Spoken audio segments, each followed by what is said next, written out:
오늘 설교 제목을 예수님의 고난, 우리의 고난 이렇게 정해봤습니다. 고난을 생각하기 별로 좋아하지 않죠.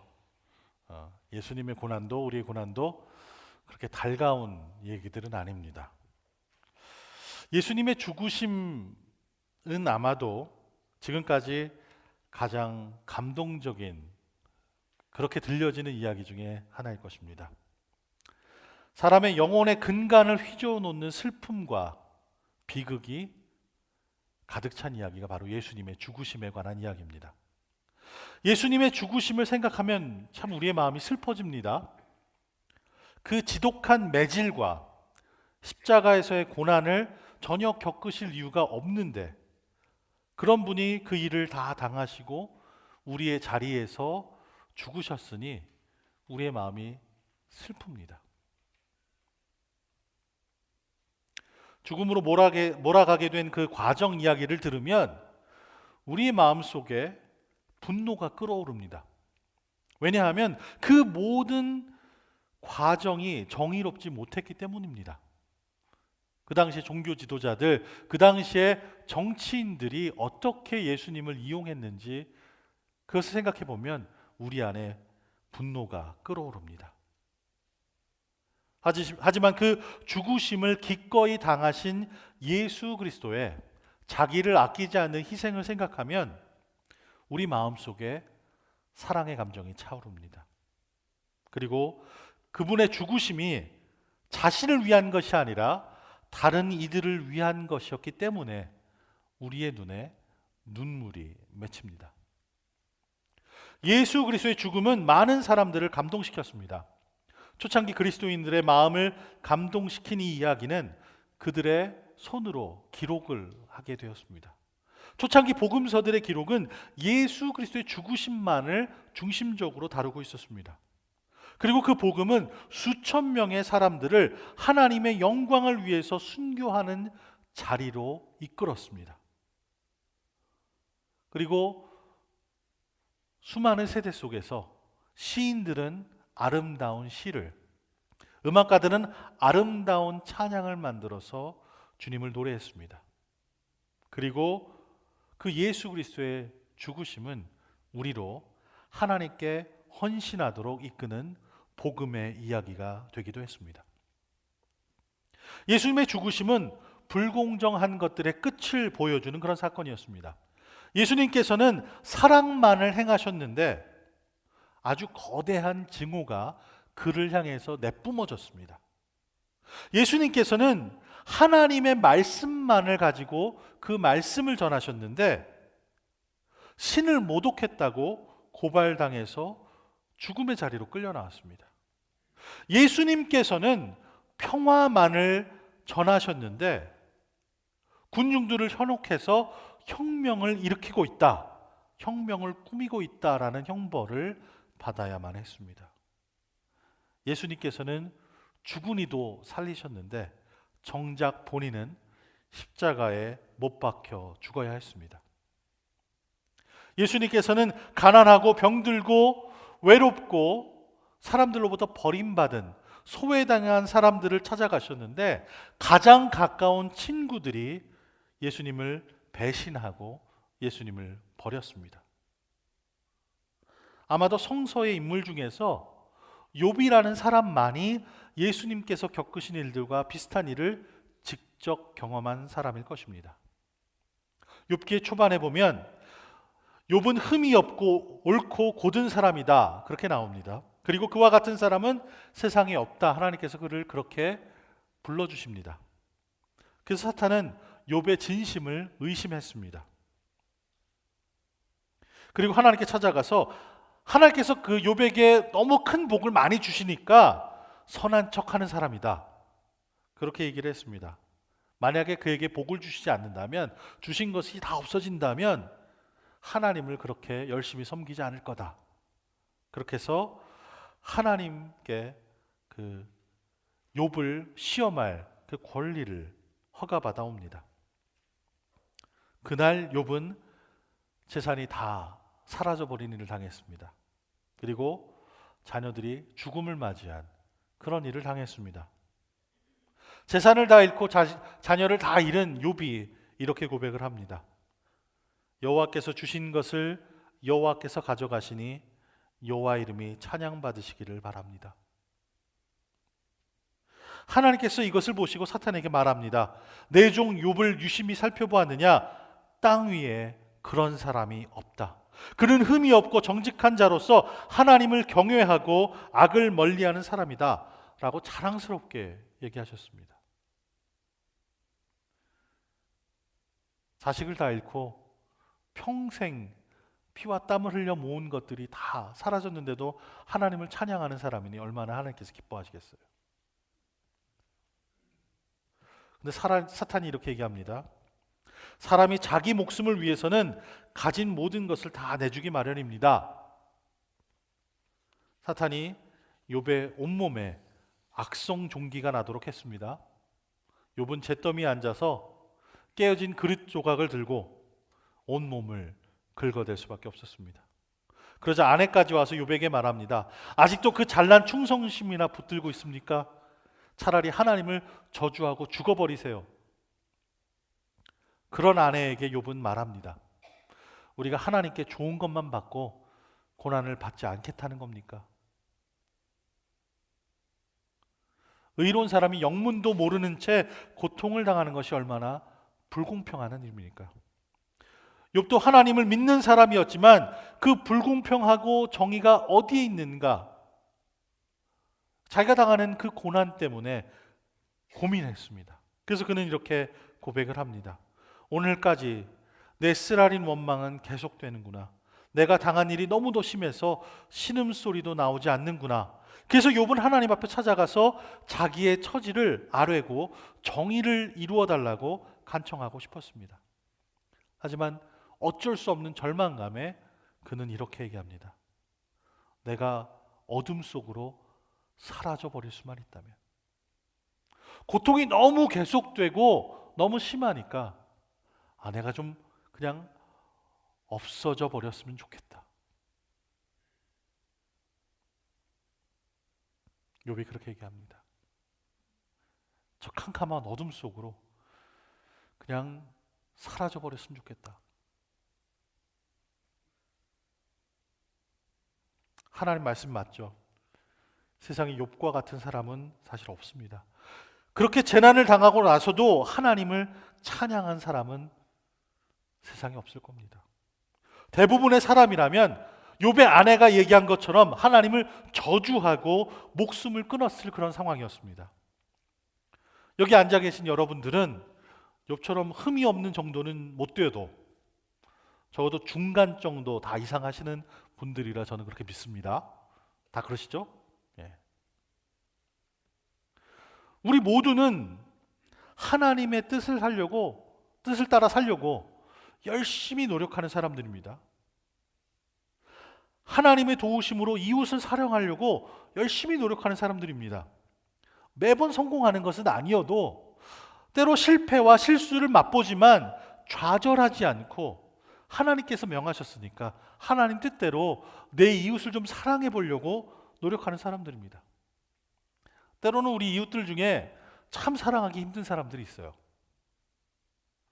막 사랑하려고 열심히 준비해서 갔는데 그들의 가시도친 한마디에 그냥 다 무너져 버릴 때가 있어요.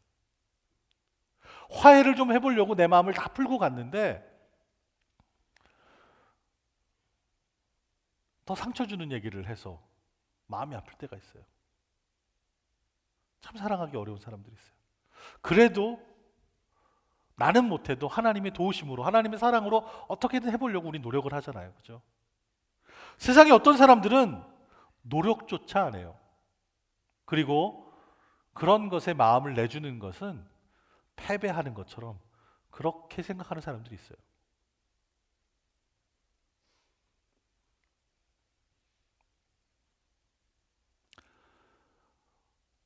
우리는 누구나 다 욥같이 그렇게 나도 좀 사라져 버리고 싶다. 나도 여기서 좀 그만했으면 좋겠다. 이런 감정을 다 느낀 때가 한두 번 있었을 것입니다.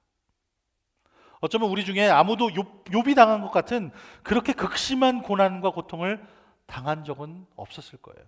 있는 거 다 잃어버리고 자녀도 가족도 다 잃어버리는 그런 일을 당한 적은 없을 거예요. 하지만 우리 모두는 너무나 낙심한 나머지 그냥 없어져 버렸으면 좋겠다, 그렇게 싶을 때가 다 있었을 겁니다. 그런 상황을 만나면 왜 하필 나한테, 왜 하필 지금, 왜 하필 이런 일들이 생기는가, 하늘을 향해서 주먹을 흔들면서 그렇게 원망하고 싶은 그런 때가 있을 겁니다. 이렇게 선하고 착한 사람들에게 나쁜 일들이 일어납니다. 하나님께 충성을 다하고 이웃을 열심히 사랑하는 사람들에게 암이라는 병이 생기고 고칠 수 없는 질병이 생길 때가 있습니다.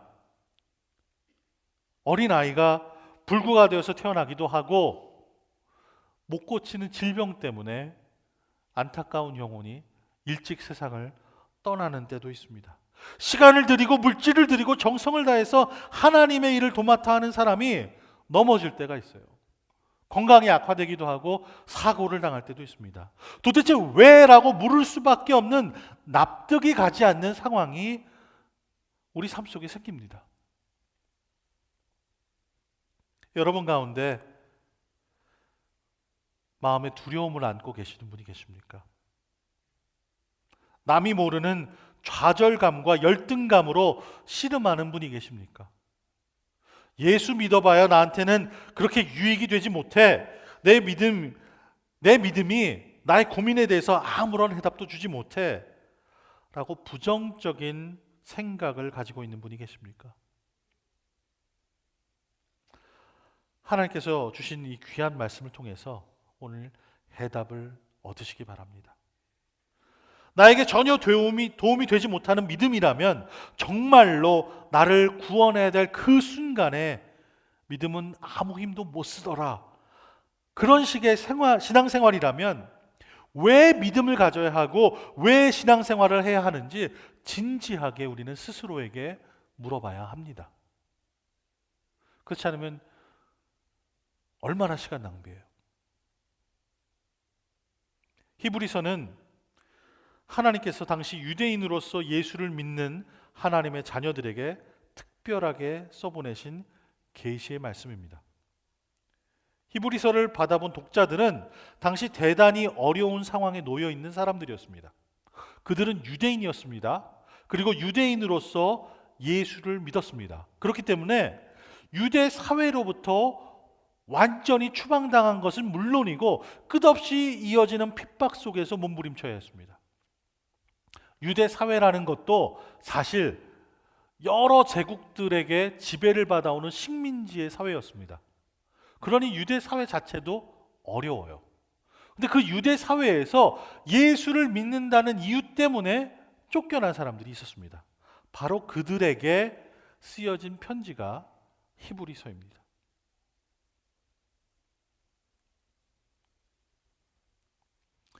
이 사람들은 그 사회에서 쫓겨나서 자기들이 먹고 사는 생업도 다 박탈당했기 때문에 자연히 가난할 수밖에 없는 사람들이었습니다.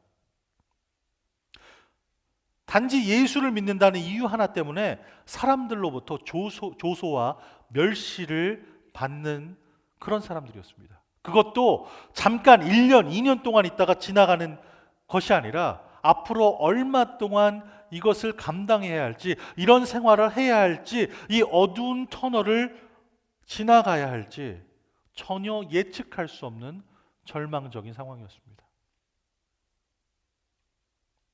이런 이유로 그들 가운데 상당수가 예수님을 저버리고 옛날 유대 사회로 돌아가는 배교의 길이 계속되고 있었습니다. 내가 이렇게 믿어서 어떻게 인생을 살 수 있을까? 내가 이렇게 믿어서 내 가족은 어떻게 먹이고, 내가 이렇게 믿어서 과연 살아남을 수 있을까? 오늘은 어떻게 지나가겠지? 내일은 어떻게 하고? 다음 달은 어떻게 하고? 그래서 예수를 부인하고 백기를 들고 옛날로 돌아갔습니다. 이런 어려움에 처한 유대인 그리스도인을 향해서 하나님께서는 히브리서를 보내주셨습니다. 그들을 격려하고 그들에게 소망을 주고 그들로 하여금 잘못되지 않도록 경고하기 위해서 이 글을 주셨습니다. 이상하게도 하나님께서는 그들에게 직접적으로 마음에 와닿을 수 있는 해결책을 응답으로 주시지는 않으신 것 같습니다. 예를 들어서 핍박이 하루아침에 다 없어질 거다, 그들의 가난이 풍요한 생활로 바꿔질 거다, 그런 식의 해답을 주지 않으셨습니다. 다만 그들을 위로하고 격려하셨습니다. 예수 그리스도가 너희에게 큰 대제사장이 되신다. 그러므로 그분을 바라보아라. 그분을 바라보면 모든 해답과 모든 은혜가 다 온다. 그런 위로의 말씀을 전해주셨습니다. 그런데요, 잘 생각해 보세요. 왜 유대 사회에서 쫓겨났죠? 예수를 믿어서. 근데 하나님이 그 예수를 바라봐라 라고 위로를 해주시는 거예요. 납득이 안 가잖아요. 상황이 이해가 안 되잖아요. 근데 그 예수님, 과연 어떤 분이시길래 그 예수를 바라보면 우리에게 위로가 되고 그분이 해결이 되는, 해결의 답이 되시는지 우리가 함께 살펴보기를 원합니다. 예수님은 우리가 느끼는 그런 답답함을 잘 알고 계신 분입니다. 고대 이스라엘에는 대제사장이 있었습니다. 그 사람은 지성소에 들어갈 수 있는 유일한 사람이었습니다. 지성소라는 것은 성막의 가장 거룩한 장소입니다. 거기에 하나님께서 거하시는 것이죠. 1년에 한 번 대제사장이 모든 사람을 대신해서 희생제물의 피를 들고 그 지성소로 나아갑니다. 1년에 딱 한 번, 딱 한 사람만이 하나님이 계신 그곳으로 나아갈 수 있었습니다. 모든 이들을 대신해서 피를 들고 지성소로 들어가는 이 일은 무척이나 중요한 일이었습니다. 그래서 이 일을 감당한 사람에게 대제사장의 직분이 주어졌습니다. 그렇기 때문에 대제사장의 직분은 무척이나 고귀한 직분이었습니다. 힘이 있는 자리였습니다. 그래서 권력을 갖고 싶어하는 사람들이 꼭 갖고 싶어하던 그런 직분이었습니다. 세월이 많이 흘러 예수님 시대에 이르러서는 그 권력의 자리를 많은 사람들이 돈을 주고 사고 팔고 그것을 물려주고 싶어하는 그런 자리로 전락해 버렸습니다. 그런데요, 예수 그리스도는 그런 대제사장과는 다르신 분이었습니다. 구약의 대제사장은 불완전한 대제사장이었습니다. 그러나 예수님은 완전한 대제사장이라고 소개를 합니다. 이 완전하다는 의미를 우리 성경에서는 크다라는 단어로 표현합니다. 그렇다면 어째서 예수님께서는 크신 대제사장이십니까? 바로 예수님께서는 참 하나님이시고 또 참 사람이십니다. 우리는 그 신비를 다 이해하지 못합니다. 어떻게 참 하나님과 참 사람이 동시에 될 수 있는지 우리가 깨달아 알 수 없습니다. 하지만 하늘나라에 대한 모든 신비와 축복에 대해서 예수님이 모르시는 것은 하나도 없습니다. 따라서 예수님이 하나님 자신이나 하늘나라의 축복에 대해서 잘 몰라서 우리를 돕는데 실수하실 확률은 전혀 없는 것이죠. 그리고 죄가 없으시면서 인생이 당하는 모든 연약함과 고통을 친히 다 맛보신 분이십니다. 15절 중간에 이렇게 나옵니다. 모든 일에 우리와 한결같이 시험을 받으셨다라는 말이 바로 그 의미입니다. 본인이 직접 사람이 되셨고 참 사람으로 사셨기 때문에 인간이라는 게 어떤 존재인지를 또 무엇인지를 잘 알고 계십니다. 그들에게 당장 하나님께서 내려주셔야 할 은혜가 무엇인지 어떤 것인가도 정확하게 아시는 분이 바로 예수님이십니다. 그러므로 예수님이 사람을 잘 이해하지 못해서 우리를 실망시킬 가능성은 전혀 없습니다. 예수님은 하나님도 완전히 아시고요. 예수님은 사람도 완전히 아십니다. 이처럼 모든 것을 알고 완벽하게 우리를 위해서 축복의 역할을 해줄 수 있는 분이기 때문에 그 분을 완전한 대제사장, 크신 대제사장이 되신다라고 고백할 수 있는 것입니다. 그러므로 이 대제사장 되신 예수님을 바라보라고 오늘 말씀은 우리에게 권면하고 있습니다. 그러면 아무리 핍박이 심해도 이길 수 있고 아무리 가난 때문에 고생해도 날마다 기뻐하고 찬양하고 감사하며 살 수 있다는 것이죠. 예수님은 높은 지위나 권력을 가지려고 그 직분에 오르신 분이 아닙니다. 사실 예수님께서는 하늘의 높고 높은 보좌를 포기하시고 집도 없이 힘도 없이 피난다니는 이민자로 이 땅에 오신 분이십니다. 그분은 우리의 죄를 위한 제물이 되시기 위해서 스스로를 기꺼이 희생하신 분입니다. 그리고 고대의 대제사장처럼 하나님 앞으로 나아가셨습니다. 이 땅의 성막도 아니고 이 땅의 성전도 아니고 하늘의 하나님 전에서 이 세상 죄를 대신하여 십자가에서 직접 흘리신 희생의 피를 가지고 하나님 앞에 서신 분입니다. 그런 분이기 때문에 우리가 어떤 감정을 갖고 있는지 예수님께서는 잘 알고 계십니다. 그분은 우리의 고난을 직접 당하시고 우리의 삶의 불공평한 그 모든 것들을 직접 겪으신 분이시죠. 사실 여기 앉아있는 우리의 어떤 고난보다도 더 크고 깊은 고난과 슬픔을 예수님께서는 직접 당하셨습니다. 사탄이 가시관과 못을 가지고 예수님의 살을 찌를 때 바로 가족과 재산을 다 사탄에게 빼앗겨 버린 욥의 마음을 직접 느끼셨을 것입니다. 광야에서 40일간 굶주리고 사탄에게 시험을 당하셨기 때문에 우리가 매일매일 겪는 시험과 고난을 예수님께서는 이미 다 이해하고 알고 계십니다. 왜 예수님께서 우리의 연약함을 동정하실 수 있습니까?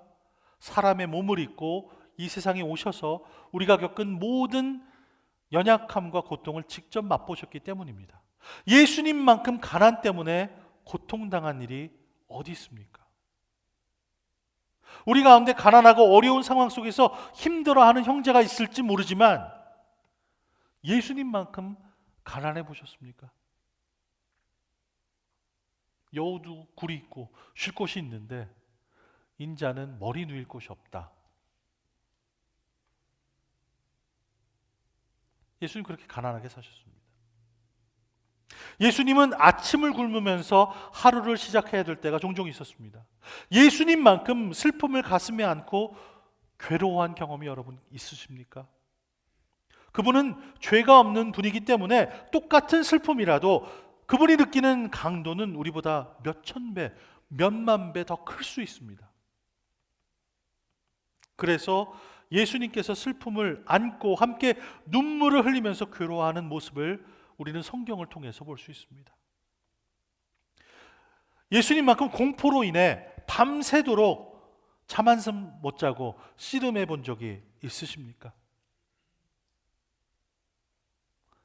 우리도 때로는 고민 때문에 또 화가 난 것 때문에 잠을 못 잔 적이 있어요.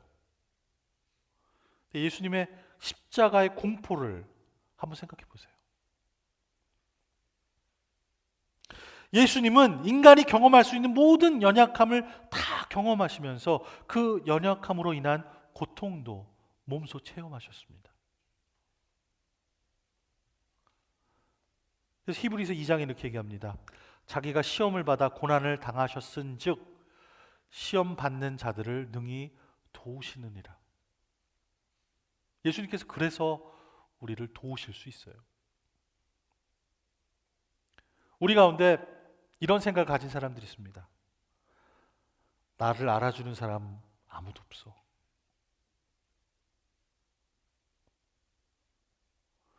우리가 다른 사람의 삶을 대신 살아보진 않잖아요. 솔직히 다 이해할 수 없어요. 그래서 때로 우리는 존재적으로 외로울 때가 있어요. 야, 내가 겪는 이걸 과연 누가 알아줄까?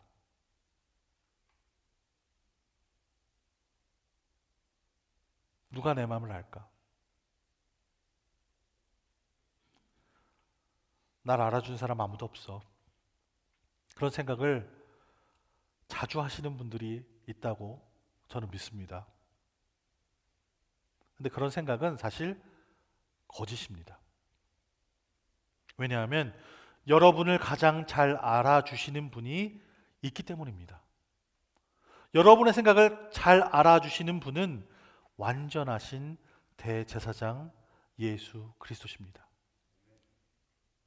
죄를 짓고 고통 속에서 마음에 무거운 짐을 지고 잠을 못 이루는 분이 계십니까? 여러분을 이해하고 여러분을 동정하시는 분이 딱 한 분 계십니다. 바로 예수 그리스도십니다.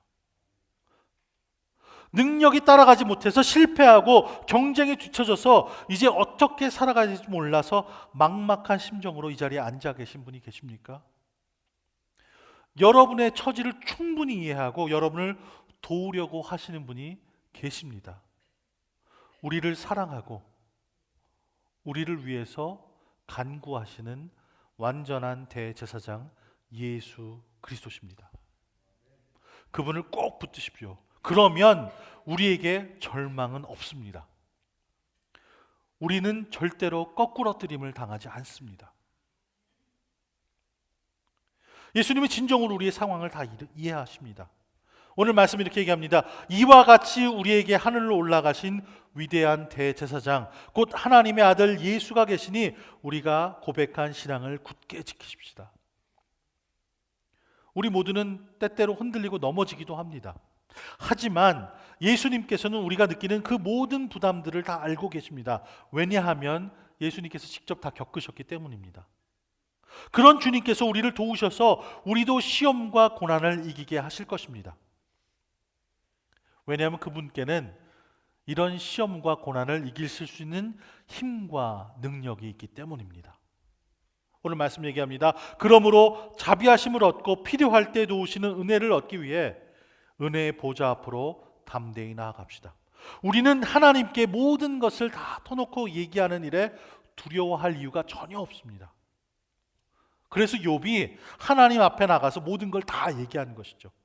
어떤 사람들은 하나님께는 그래도 좀 가려서 얘기해야 돼, 삼가서 얘기해야 돼, 이렇게 믿는 분들이 계십니다. 하지만 하나님께서는 그 가리고 삼가는 그 모든 것들을 이미 다 알고 계세요.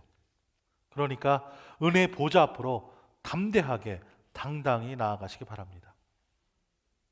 우리가 실패할 때, 실망할 때, 연약해서 몸부림칠 때, 사람들이 나를 알아주지 않아서 고독 속에서 헤맬 때 위로를 받고 평안을 유지하고 구원을 얻을 수 있는 길은 완전한 대제사장 되시는 예수 그리스도를 분명히 보고 믿고 아는 것입니다.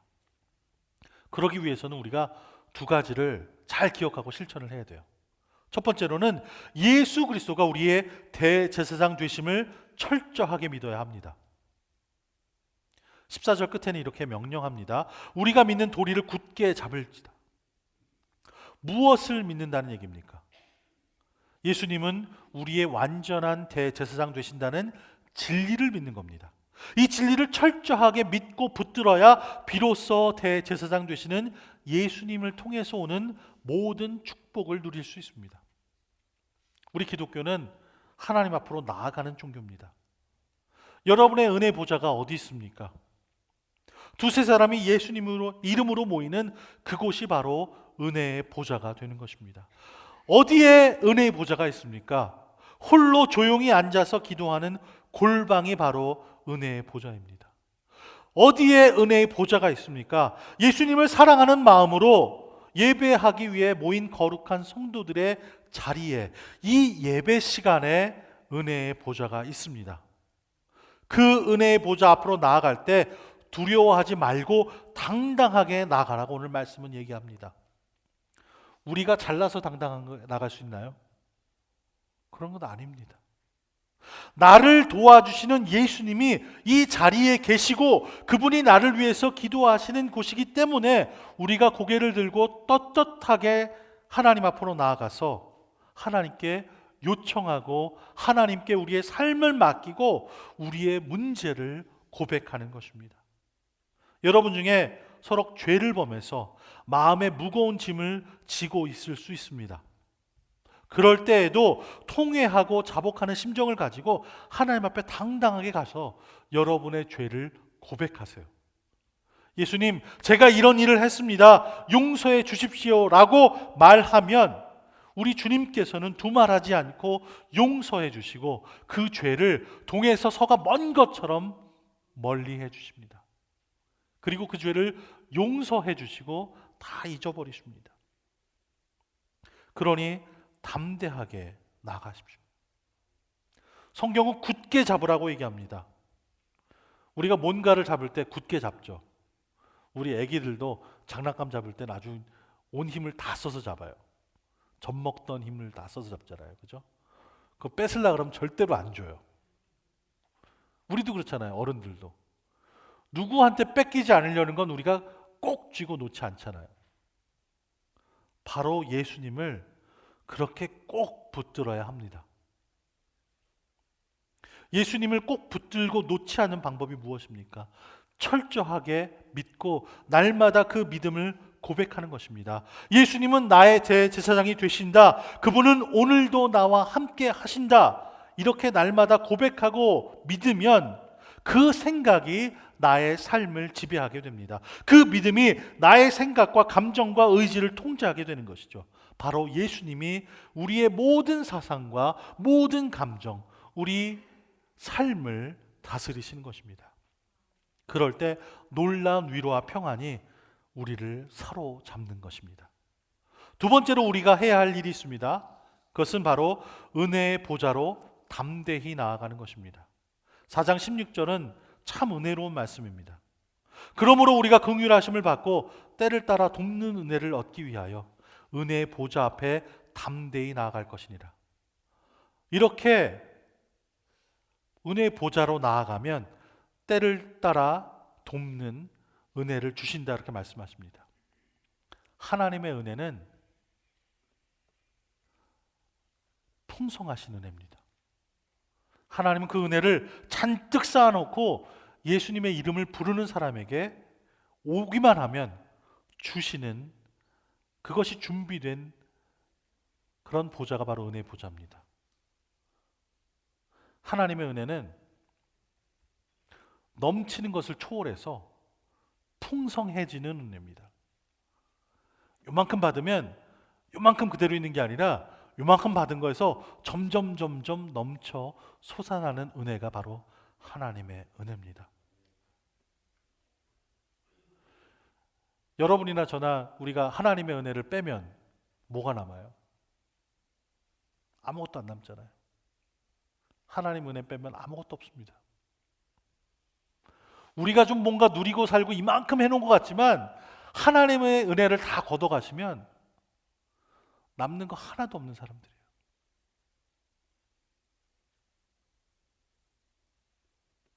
그런데 은혜의 보좌 앞에 나아가면 하나님께서 채워주시고 풍성하게 해주세요. 그러니 그 은혜의 보좌 앞에 나아갈 때 빚진 사람처럼 혹은 겁먹은 사람처럼 하면 안 됩니다. 예수의 이름을 부르면서 담대하고 당당하게 나아가야 합니다. 여러분의 삶에 두려움이 있습니까? 여러분의 삶에 고통이 있습니까? 오랫동안 기도했지만 응답이 없는 기도 제목이 있습니까? 여러분 앞날에 어떤 불안이 있습니까? 염려하지 마십시오. 우리에게는 대제사장, 크신 대제사장 되시는 예수 그리스도가 함께 하십니다. 그리고 그 은혜의 보좌에서 우리를 위해서 기도하고 계십니다. 우리에게 가장 좋은 것을 최선의 때, 최선의 뜻으로, 방법으로 우리에게 주시려고 우리를 초대하십니다. 담대하게 나아라고 부르십니다. 그러니 그분을 바라보십시오. 그분을 믿으십시오. 그리고 항상 담대함으로 나아가시기 바랍니다. 그러면 우리는 실패자가 아니라 성공하는 사람으로, 이 세상은 우리를 몰라줄지 모르지만 우리는 절대 고독하지 않습니다. 세상이 보기에는 화려하지 않아 보일지 몰라도 우리는 하늘에서 별과 같이 빛나는 영광스러운 하나님의 자녀라는 것을 꼭 기억하시기 바랍니다. 이와 같이 빛나는 영광스러운 사람으로 우리를 불러주신 대제사장 하나님의 아들 예수가 우리와 함께 계십니다. 예수님은 우리를 위해서 그분의 삶 전부를 주셨습니다. 100%를 다 주셨죠. 이에 합당한 유일한 대답은 우리의 삶 전부를 예수님께 맡기는 것입니다. 100%다 맡기셔서 은혜로 충만해지시는 저와 여러분 되시기를 주님의 이름으로 축원합니다. 기도하시겠습니다.